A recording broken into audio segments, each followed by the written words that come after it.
This week on Africa Weekly. We return to South Africa, where weeks of xenophobic violence have left several dead and thousands displaced. Then we'll head to Ghana to see how generating electricity there has become child's play. And we'll sample some Congolese cuisine as we trace the footsteps of Kinshasa's innovative gourmet chef. But first, a summary of the stories that made the headlines this week. EU leaders have decided to triple funding for their search and rescue operation in the Mediterranean after an overloaded migrant boat sank off the coast of Libya on Sunday, leaving more than 750 people dead. Ethiopians were left horrified after a video released on Sunday showed the murder of a group of 28 Ethiopian Christians by Islamic State militants in Libya. Tens of thousands of protesters marched in Addis Ababa in a government-organized rally aimed at channeling public anger over the killings that has sparked global condemnation. In Guinea, demonstrators took to the streets of the capital, Conakry, to protest against a disputed election timetable that the opposition claim will give the ruling party an unfair advantage. Violence between police and opposition supporters have left several dead in the last 2 weeks, but the president ruled out any review of the October presidential vote. Voters go to the polls in Togo this weekend, with President Faure Gnassingbé seeking a third term of office. Concerns about possible electoral fraud persist after massive vote rigging 5 years ago and in 2005, which also saw up to 500 people killed in political violence. And in Sierra Leone, the reopening of a chimpanzee reserve is another signal that the Ebola threat is gradually beginning to recede. The outbreak has claimed the lives of thousands of people and animals across Africa, including 5,000 chimpanzees in Sierra Leone. In South Africa, the government deployed the army to keep the peace in a series of government initiatives aimed at quelling weeks of violence against foreigners. A hastily erected camp for displaced people on the outskirts of Johannesburg. 400 people, mainly from Mozambique, Malawi and Zimbabwe, are sheltered here, all fleeing the recent flare-up in xenophobic violence that has swept South Africa. The fear of attack has sent a ripple of panic through much of South Africa's 5 million strong immigrant population. They say that they received an SMS. There was an SMS that was going around to say that they were going to be attacked. So in fear of being attacked, they actually decided to come to the police station. So we had to put systems in place to ensure that they are safe. They are talking to us that go back where from, go back to your country, go back to your country, we will attack you at the night, we will attack you at the night. Rumours, threats by SMS and social media have been adding to the panic, and a tension that has spilled, like here in central Johannesburg, into running street fighting. Many shops closed for days here, their foreign owners fearing attacks and looting. In 2008, more than 60 people died in xenophobic violence, mainly in Johannesburg's townships. This time, the death toll is much lower, but more than 300 people have been arrested and the army has been deployed to hotspots. We come in as the ultimate option. What are we going to do now? We're going to be deploying.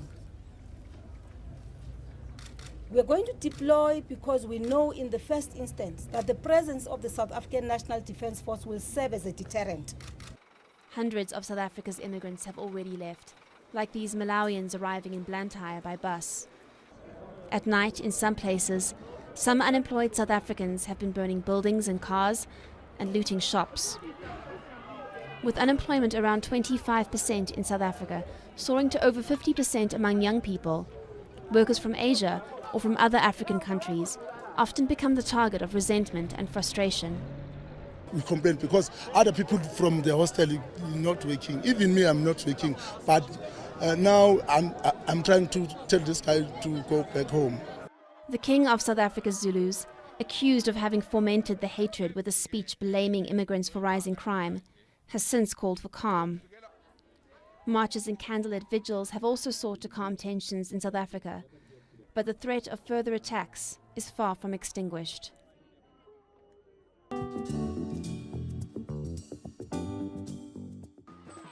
Producing electricity can be as simple as child's play. At this school on Ghana's Volta River, children's efforts in the playground are turned into energy. The play equipment has turbines that powers a battery in the classroom. The battery recharges lamps that the children then take home, giving them light to do their homework by. As you have seen the children turning round on the merry-go-round, there is a battery inside the room which charges the system over there, so that when the children after school, they send the lighting back home, and then after the lighting is going off, they come for recharge. So it is helping the students to learn. George Thompson, a project manager for the charity Empower Playgrounds, travels to the most remote parts of the country to equip schools with these adapted playground rides. 42 schools across the country are already taking part in the scheme. A separate project sees locals pay around $150 for a battery that's recharged by solar energy, allowing them to have light in their homes and plug in electrical equipment. Our objective is not to make any money from or profit from this, but we need to get the center sustainable, or the project sustainable. So we ask them to pay 500 Ghana cedis to be hooked up to the system, and then each time they bring the battery for recharge, they pay 5 cedis for that. Electricity is a state-run utility in Ghana, but power cuts are frequent and can last up to 24 hours. The disruption to businesses saw Ghanaians take to the street last month in protest. Apart from the industry, there is no social life. There is no nightlife in Ghana, because we go under the period of 12 hours light and then 24 hours without lights. So you can see the effect on the very small manufacturers, small retailers. Both schemes have reduced the number of locals on the island of Pediatorp from using expensive and polluting fuel and generators. Now they have a more environmentally friendly option, and for the children, a good excuse to play.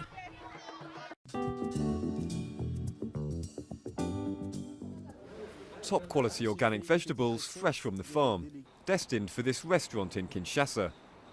Resource was opened in 2012 by local star chef Christian Yumbi. Offering high-end Congolese cuisine with a modern twist, Yumbi is a one-off in a restaurant scene dominated by expats. But his journey wasn't a straightforward one. After graduating in administration from the Free University of Brussels, he ended up working in kitchens almost by chance. At the time, it was hard to find work as a foreigner in Belgium. It was almost impossible. All my Belgian and white friends with whom I completed my studies found work, and I was struggling to find work. And that's why, as I had a bit of experience in the kitchen, I reorientated myself, because there was a real demand for kitchen staff. Despite then gaining a master's degree from the prestigious Ritz Escoffier Cookery School in Paris, none of his Belgian employers would appoint him head chef. So he took out a loan and opened his own restaurant in 2004. But hit hard by the financial crisis and lamenting what he saw as latent racism, he returned to Congo. After opening his restaurant in Kinshasa, he then went on to win Pan-African TV contest Star Chef, finally bringing his twist on Congolese cuisine to the top table. Yumbi has set up a training school, and every year the best student is hired to work in his restaurant. Getting here may have been a slow burn, but he says he feels more fulfilled and free in Congo than anywhere else.